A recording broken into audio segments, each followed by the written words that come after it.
দেখুন, সমস্যাহীন পৃথিবী হয় না। সমস্যা, অভাব, নেগেটিভিটি, অবসাদ এগুলো থাকবেই। পৃথিবীর যত বয়স বেড়েছে, সভ্যতার যত বয়স বেড়েছে, এগুলো বাড়তে বাড়তে গেছে। ফলত এগুলো থেকে পালিয়ে লাভ নেই। থাকুক না এগুলো ঘরের বা জীবনের কোণে, চলুক না আমাদের সঙ্গে। হোক না মন খারাপ, তাতে ভয় কি?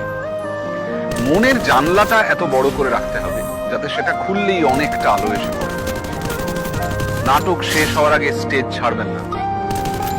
মনে রাখবেন, এটা আপনার স্পেস, এটা আপনার জন্য ধার্য।